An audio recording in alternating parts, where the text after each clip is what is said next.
Good morning, class. Today we're going to do two things. We're going to take notes on the next story in the text, which is Balboa, and you're also going to respond to the essential question sheet that is in your digital notebook. So I'm going to take a second and show you where the essential question sheet is first, because you should do that. So if you open up your digital notebook and you scroll all the way down to slide, if you haven't deleted any, to slide 81, you'll see a sheet entitled Unit 1 Response Log, and there are 4 different essential questions and 4 different blocks where it asks you to respond. Now, we just finished The World on the Turtle's Back, which answers or helps us to answer the first essential question: why are we bound to certain places? So what you're going to do is you're going to read this first block where it says, why are we bound to certain places?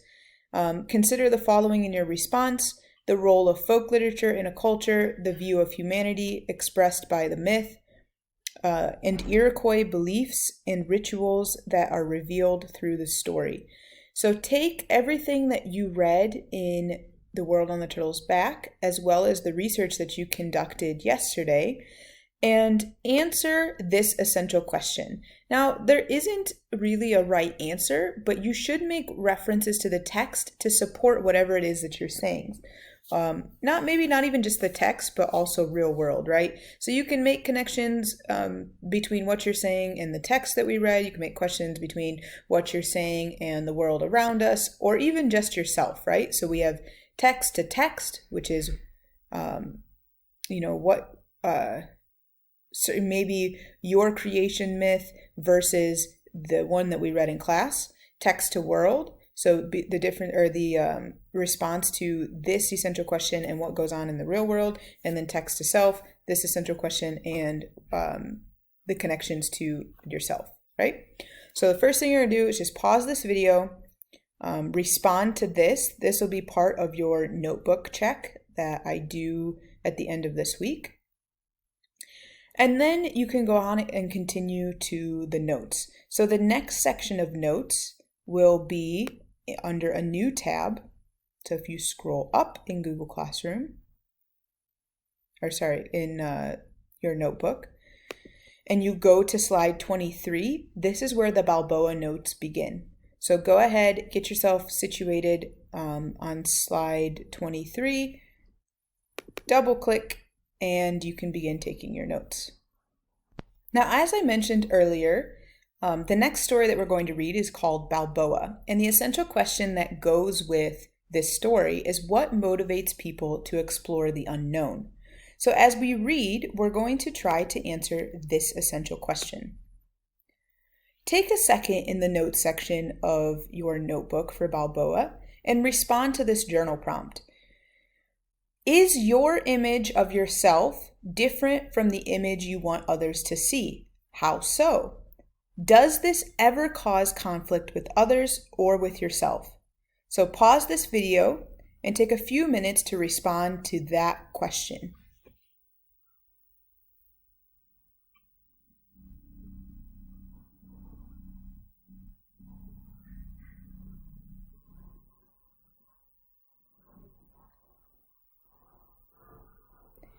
Now that you've written your response in the notes section under Balboa in your notebook, we're going to go ahead and start with the notes. I look forward to reading your responses when you turn your notebooks in. So one of the key skills we'll be looking at with this text is analyzing thematic development. Now you should have learned that theme consists of the insights about life or human nature. So when we're talking about theme, we're looking at the big picture of a text. Some people consider this the takeaway or the moral of the story. Now, while we don't want to limit to theme just that, it is, in its essence, it is what we want people to walk away, or what you walk away with the story thinking or believing. Most themes are not stated. Very rarely, if at all, will you see a theme directly stated in a text. Instead, readers must infer by looking closely at the other elements of the work, such as character, plot, and setting. So think of this as multiple pieces of a puzzle, right? So you open this 500-piece puzzle and you don't know where anything is at first, but slowly you take, the pieces that have little tiny parts of the people in the picture, and then you take the pieces that have, parts of the grass, and then you take pieces that have parts of the sky, and you keep putting them together until you get one big picture. It's no different with identifying theme. You have to take the snippets of information you get about characters and the tiny pieces of information you get about the setting and the information you get about the plot, and you have to put them together to make a theme or to identify a theme. Now, there is almost always more than one theme within a text. And in English class, you can say something is a theme. You can pretty much say anything, and I've mentioned this before, as long as you can defend it with evidence. So if you are saying that the theme of the text is don't give up, give me evidence for why do you think that's the theme? What in the text points you to believe that the main thing the author's trying to get across is you shouldn't give up. As long as you can defend your answer, it's not wrong. Now, themes are sentences, not words. So you shouldn't just have love is the theme of your text. No, you could say love conquers all because that says something about love, right? So you're looking for a complete idea about theme. Again, if this is going too fast for you to copy all the notes in your notebook, please pause the video when you need to so that you get all the notes. Continuing with analyzing thematic development, here are some questions to determine the theme. Regarding character, how does the main character change or fail to change?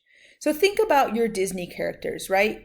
Disney stories are really well known for having great character development. So let's take Mr. Incredible as an example. Mr. Incredible at the beginning of the first Incredibles movie is very self-centered. He's all about himself. He just wants to be successful. He wants people to know him, even in the second movie, right? So much so that he hides his secret hero work from his wife and children because he knows they won't agree with it and he just wants that attention for him. So how does he change? Well, by the end, he becomes more family oriented and he understands, he needs to share things with his family. He should share the superhero world with his family. So that's a change. What can that help us identify the theme as? Well, there's a lot of different things you can say in this example, but I'll leave that up to your imagination for now. But just know you look at how characters change as an indicator for what might we need to take away from this. The second question you should ask is what qualities does the main character possess? So what qualities does the main character possess? Are they brave? Are they defiant? Are they weak? Are they submissive? So how would you describe them? What do they have? What's their persona like this? The third question is how do these qualities determine his or her reaction to the conflict? So what part of their personality or how does their personality determine how they react to the main problem in the story? If they're brave, and a monster comes and is attacking them, how do they react? Well, if they're brave, then they're not going to be scared and they're just going to go fight and they're going to do what's right. If they're cowardly, however, we expect them to go run and hide. The last question is what message does the author convey through how the character's traits influence his or her reactions? So again, what message does the author convey through how the character's traits influence his or her reactions? In the example I gave about being brave, what message are we trying to get across? Similar to The World on the Turtle's Back, where we talked about making inferences on what the Iroquois beliefs were based on what they said about the animals. For example, The animals in the text are very helpful. So how does that reflect on Iroquois culture? Well, that tells us that they really have a respect for these animals and they see them as being helpful, right? So if a character's traits are affecting how they change, what can we learn from them? Or what should we learn from them?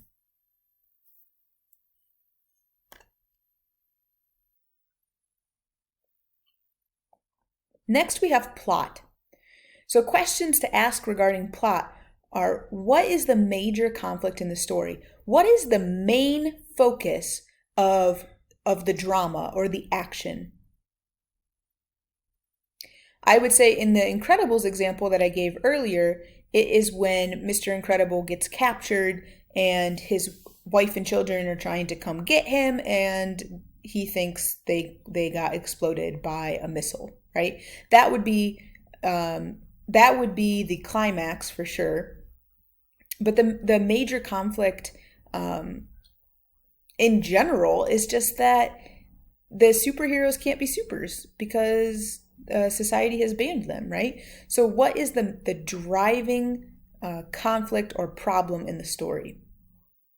Secondly, how does this conflict lead to other problems? Well, if supers can't be supers, then people like Mr. Incredible go through withdrawal because he's a superhero. He wants to be a superhero, but he can't be a superhero, so he has to do it in secret, which leads to a lot of problems. And then how is this conflict resolved? Well, spoiler alert, the conflict is resolved because they end up finding a way to be supers in the open together without facing criminal action. And the last question to consider with plot is there a lesson to be learned from the way the conflict is resolved? So the main conflict is resolved. Should we learn something from this? Maybe learn something regarding how it was resolved.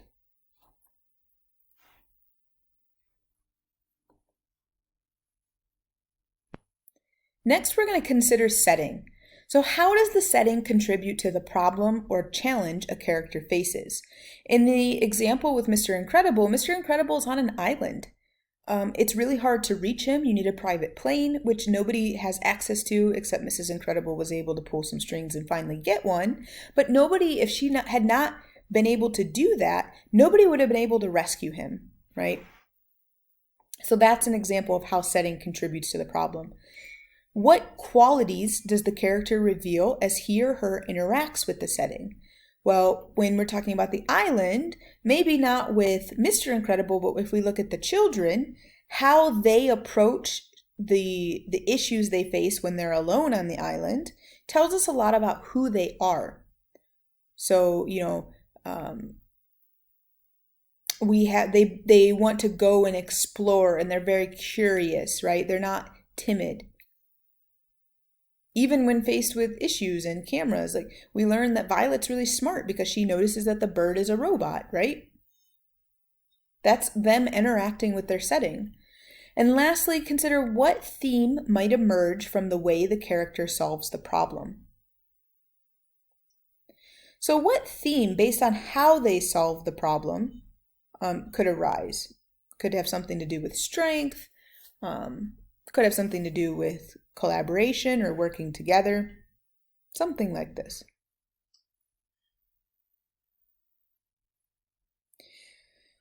Now, when analyzing plot structure, structure equals organization. When we're talking about the structure of a text, we're talking about how things build on top of one another. Think of how we build a house, right? When we talk about the structure of a house, we're talking about, okay, we're laying the foundation, we're laying the concrete, we're digging the hole first, we're putting sand in, we're laying the concrete for the base of the house. Then we're, putting in the concrete walls with the metal pieces so that the concrete holds together, etc., right? It is literally how something is pieced together. Many stories are organized chronologically, following a tale from its beginning to its end. If something is in chronological order in general, it means it starts from the very beginning and ends at the end. But sometimes we can be thrown curveballs, and this is where we get things such as flashbacks. A flashback is a scene that interrupts the action to describe events that took place earlier in time. Now, think of video games, right? I know I have the Mario flashback in the corner, or on the right hand of the screen here. But think about when you play a video game.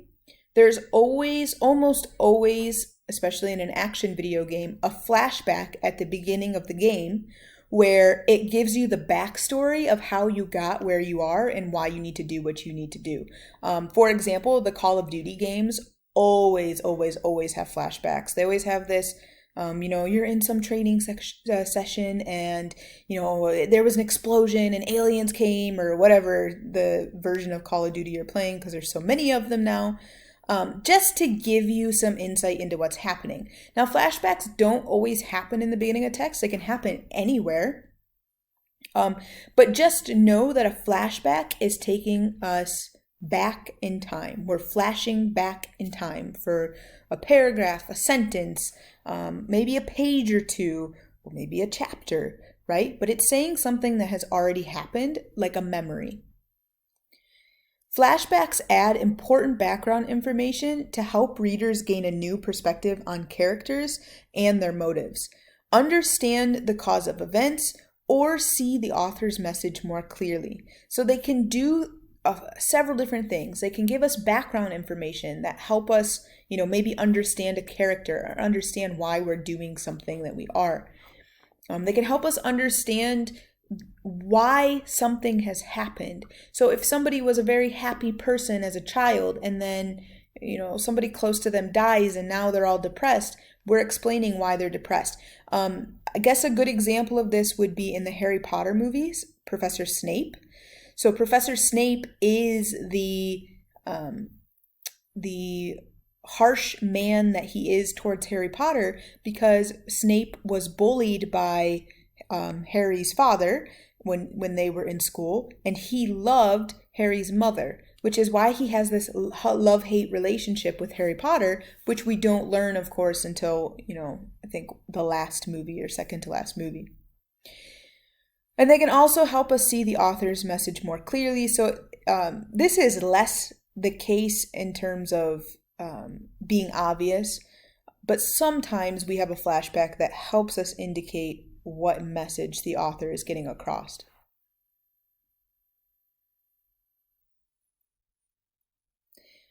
Contrary to flashback, a flash forward is a scene that interrupts the narrative to give readers a look at what will happen after the events in the main plot take place. So I don't know if you're familiar with this, because you guys might be a little teeny bit young, but now there's a remake of this, That's So Raven. That's So Raven was a quote-unquote psychic, so she could see the future. And think of her when you think of flash forwards, right? So we're in a story, we're running along in the present, and then all of a sudden we see what's happening in the future. This is called a flash forward. Now, flash forwards may change readers' outlook on events and characters in the story. It may affect the mood that is created or illuminate the meaning of the work.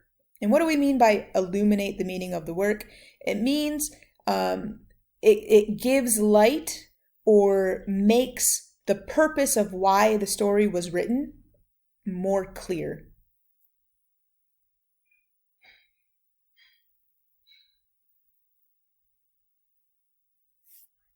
When we're talking about may change the reader's outlook on events and characters in the story, it could potentially show them why they shouldn't do a particular thing.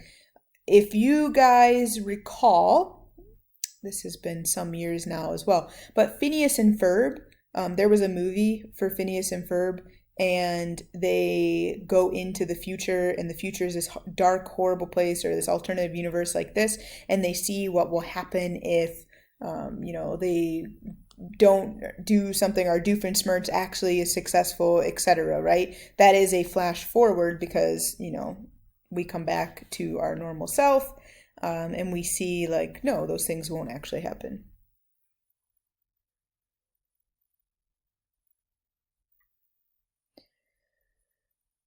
When we're reading these stories, just like we had the general elements of a creation myth, now we're going to talk about the general elements of a short story. And these are things we find in short stories in general. So first of all, they express a theme or insight about life or human nature. So they're telling us something about human nature that we may or may not already realize. Secondly, they contain literary elements such as character, plot, and setting that develop a theme. You'll have more literary elements in this, such as metaphors, simile, imagery, etc., right? But the ones we're focusing on in the story are character, plot, setting, and theme. And they may also use narrative techniques such as flashback or flash forward to build interest and suspense. So as we read, look for flash forwards or flashbacks in the text.